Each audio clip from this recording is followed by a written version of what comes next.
സേനാപതി വേണു, ഈ കേസുമായി ബന്ധപ്പെട്ട വിശദാംശങ്ങളിലേക്കൊക്കെ വരുന്നതിന് മുൻപ് പ്രാഥമികമായി ചോദിക്കാനുള്ളത്, നമ്മൾ ആദ്യം കേട്ട പ്രതികരണം പോലെ വി ഡി സതീശൻ മുൻപ് വാർത്താ സമ്മേളനം നടത്തി വിദേശ രാജ്യങ്ങളിൽ പോയി അടക്കം പിരിച്ച തുകയുടെ കണക്ക്, ഫണ്ടിന്റെ വിവരമൊക്കെ വളരെ ആർജവത്തോടെ മാധ്യമങ്ങൾക്ക് മുന്നിൽ പറയുന്നുണ്ടായിരുന്നു. പിന്നീട് പല ഘട്ടങ്ങളിൽ പുനർജനി വഴി ഇങ്ങനെ പണം പിരിച്ച് നിർമ്മിച്ചു നൽകിയ വീടുകളൊക്കെയും കോൺഗ്രസിന്റെ പല വേദികളിലും മറ്റിടങ്ങളിലുമൊക്കെ അദ്ദേഹം പറഞ്ഞിട്ടുമുണ്ട്.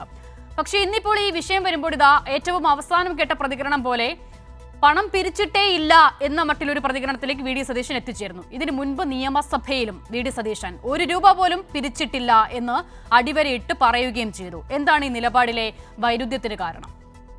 അല്ല, വി ഡി സതീശന്റെ നിലപാടിൽ ഒരു വൈരുദ്ധ്യവും ഇല്ല. വി ഡി സതീശൻ അന്ന് പറഞ്ഞ കാര്യങ്ങൾ ഇന്നും ഉറച്ചു നിൽക്കുന്നു. വി ഡി സതീശന് ഈ കാര്യത്തിൽ ഒരു കാര്യവും മറയ്ക്കാനില്ലാത്തതുകൊണ്ട് വളരെ കൃത്യമായിട്ട് തന്നെ ഈ സംഭവത്തെക്കുറിച്ചുള്ള എല്ലാ കാര്യങ്ങളും അദ്ദേഹം മുമ്പും പറഞ്ഞിട്ടുള്ളതാണ്.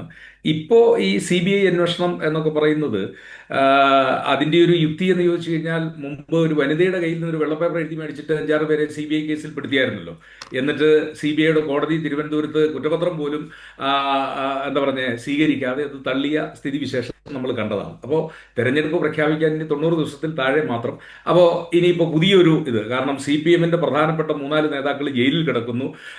അണ്ടർവെയർ മോഷ്ടിച്ചതിന് മന്ത്രിയായിരുന്ന പഴയ ആള് ഇപ്പം ജയിലിലേക്ക് പോകുന്നു. അപ്പോൾ ഇങ്ങനെയൊക്കെ നിൽക്കുന്ന ഒരു ഘട്ടത്തിൽ പണ്ട് ഉമ്മൻചാണ്ടി സാറ് പറഞ്ഞ പോലെ ഹം സബ് ചോറേ എന്ന് പറഞ്ഞുകൊണ്ട്, ശരി എന്നാൽ വി ഡി സതീശനും എതിരെ ഒരു അന്വേഷണം ആയേക്കാം. പുനർജനിയുടെ ഈ കാര്യങ്ങളൊക്കെ എത്രയോ പ്രാവശ്യം നമ്മൾ തന്നെ ഈ ചാനൽ ചർച്ചയിൽ ചർച്ച ചെയ്തിട്ടുള്ളതാണ്. അവിടെ വി ഡി സതീശൻ ഏതെങ്കിലും ₹1 അദ്ദേഹത്തിന്റെ അക്കൗണ്ടിലോ ഒന്ന് നിങ്ങൾ മനസ്സിലാക്കേണ്ടത്, വി ഡി സതീശൻ അങ്ങനെ ഒരു പണത്തിന്റെ ലാലച്ചുള്ള ആളൊന്നുമല്ല. അദ്ദേഹത്തിന് അങ്ങനെ പൈസ സമ്പാദിക്കണം, ജീവിതത്തിൽ അങ്ങനെ പണം സമ്പാദിക്കണം എന്നുള്ള ആ ഒരു ഇച്ഛയൊന്നുള്ള ഒരാളൊന്നുമല്ല. അദ്ദേഹം പൊതുപ്രവർത്തനം വളരെ സത്യസന്ധമായി അദ്ദേഹത്തിന്റെ അഭിഭാഷക വൃത്തിയൊക്കെ ചെയ്തിരുന്ന കാലഘട്ടത്തിലും അന്നും ഇന്നും ഒക്കെ വളരെ സുതാര്യമായി ആ കാര്യങ്ങൾ ചെയ്യുന്നു. പിന്നെ 2018 കൊടിയ പ്രളയകാലത്ത് സർവസ്വവും നഷ്ടപ്പെട്ട ആളുകൾക്ക് 280ഓളം വീടുകൾ വെച്ചു കൊടുത്തു. 37 വിദേശ മലയാളികളുടെ സഹായത്തോടെയാണ്. ₹1 പണം വി ഡി സതീശന്റെ അക്കൗണ്ടിൽ എത്തിയിട്ടില്ല. അത് ഈ മണപ്പാട്ട് ഫൗണ്ടേഷൻ എന്ന് പറയുന്ന ആ സംഘടനയുടെ അക്കൗണ്ടിലാണ് എത്തിയിരിക്കുന്നത്. അവർ ആ പണം വി ഡി സതീശന്റെ അക്കൗണ്ടിൽ ഇവിടെ പണം എത്തിയിട്ടില്ല എന്നുള്ളത് വസ്തുത തന്നെയാണ്. സ്വാഭാവികമായും ഇങ്ങനെ ഒരു പദ്ധതി ആസൂത്രണം ചെയ്യുമ്പോൾ സ്വന്തം അക്കൗണ്ടിലൂടെ പണം വാങ്ങി അത് അതിനുവേണ്ടി ഉപയോഗിക്കുക എന്നൊരു മണ്ടത്തരം ചെയ്യുന്ന നേതാവാണ് വി ഡി സതീശൻ എന്ന് സ്വാഭാവിക ബുദ്ധിയിൽ കരുതുകയും വയ്യ. പക്ഷേ എന്റെ ചോദ്യം ഞാൻ ഒരിക്കൽ കൂടി താങ്കളോട് ആവർത്തിക്കുന്നു. താങ്കൾ അതിനൊരു ഒഴുക്കൻ മട്ടിലുള്ള മറുപടി പറഞ്ഞു പോയിട്ട് മാത്രമേ ഉള്ളൂ. വിജിലൻസ് അന്വേഷണം, ഈ കേസുമായി ബന്ധപ്പെട്ട് നടക്കുന്ന അന്വേഷണം, പരാതി, അതിന്റെ ഡീറ്റെയിൽസിലേക്കൊക്കെ നമുക്ക് ഉറപ്പായും വരാം ചർച്ചയുടെ അടുത്ത ഘട്ടത്തിൽ. എന്റെ ചോദ്യം, വളരെ തുടക്കം തന്നെ ആ 2 പ്രതികരണങ്ങളും നമ്മൾ കേട്ടതാണ് ശ്രീ സേനാപതി വേണു. ഇതിൽ ഒരു കൂട്ടിച്ചേർക്കലുമില്ല, ഒരു വെട്ടിക്കളയലുമില്ല. വി ഡി സതീശൻ തന്നെ മുൻപ് പണം പിരിച്ചിട്ടുണ്ട് വിദേശ രാജ്യങ്ങളിൽ നിന്നടക്കം എന്നുള്ളത് വാർത്താ സമ്മേളനം വിളിച്ച് മാധ്യമങ്ങളോട് പറഞ്ഞു. പക്ഷേ ഇന്ന് അങ്ങനെ ഒരു സംഭവമേ ഉണ്ടായിട്ടില്ല എന്ന മട്ടിലാണ് MV ഗോവിന്ദനാണല്ലോ കണ്ടെത്തിയത്. ഞാൻ പണം പിരിച്ചു എന്ന് തെളിയിക്കട്ടെ എന്നുള്ളതാണ് വി ഡി സതീശൻ പറയുന്നത്. അന്ന് അദ്ദേഹം പണം പിരിക്കാനായി അവിടെ ആഹ്വാനം നൽകുന്ന വീഡിയോകളടക്കം പുറത്തു വന്ന സാഹചര്യവുമുണ്ട്. എന്തിനാണ് ആ നിലപാടിലെ മാറ്റം എന്നുള്ളതാണ് എന്റെ ചോദ്യം. വളരെ ജെന്യുവിനായ ഒരു കാരണത്തിന് വേണ്ടിയാണ് അദ്ദേഹം അവിടെ പോയി ആളുകളോട് പണം പിരിച്ചതെങ്കിൽ അത് തുറന്ന് സമ്മതിക്കുന്നതിന് എന്താണ് മടി? കേസിലേക്ക് ഞാൻ വരുന്നുണ്ട്. അല്ല അക്ഷിത, അദ്ദേഹം പണം പിരിച്ചു എന്ന് പറയുന്നത് അതെന്തിനാണ്? അവിടെ വീട് നഷ്ടപ്പെട്ട ആളുകൾക്ക് വീട് വെച്ചു കൊടുക്കാനായി. അല്ലാതെ വി ഡി സതീശന് സ്വകാര്യ സ്വത്ത് ഉണ്ടാക്കാനോ അല്ലെങ്കിൽ അദ്ദേഹത്തിന് കുടുംബത്തിന് വീട് പണിയാനോ ഇതൊന്നും അല്ലല്ലോ.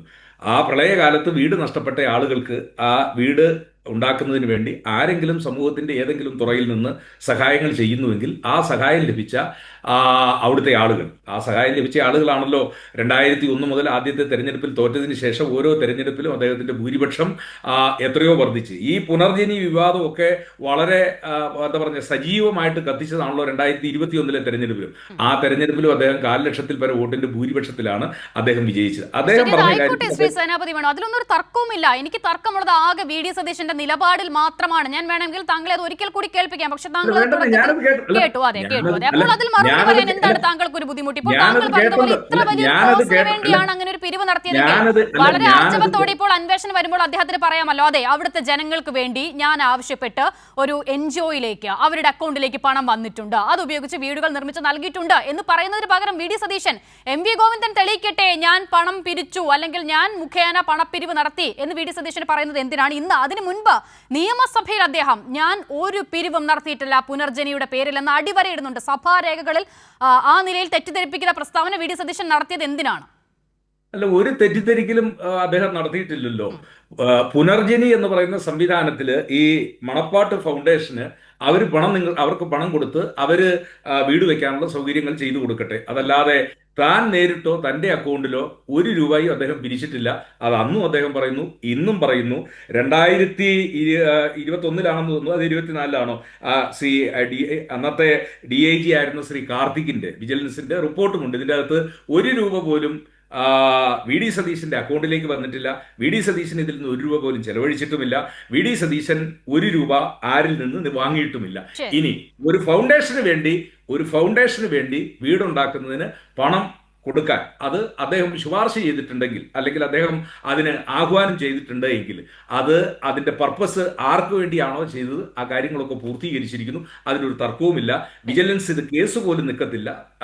ഇങ്ങനെ ഒരു കേസ് ഇപ്പം ഞാൻ പറഞ്ഞില്ലേ, തെരഞ്ഞെടുപ്പായാലും ഇപ്പം തെരഞ്ഞെടുപ്പായി കഴിഞ്ഞ് കഴിഞ്ഞപ്പോഴത്തേക്കും നമുക്കിപ്പം കേസുകളുടെയൊക്കെ ആവശ്യമുണ്ട്. അതുകൊണ്ട് കേസുകൾ ചെയ്യട്ടെ. ആ കേസ് അതാണ് വിഷയത്തിൽ കോൺഗ്രസിന്റെ നിലപാട്. ഇന്ന് കോൺഗ്രസ് നേതാക്കളൊക്കെ ആവർത്തിച്ചും അത് തന്നെയാണ്.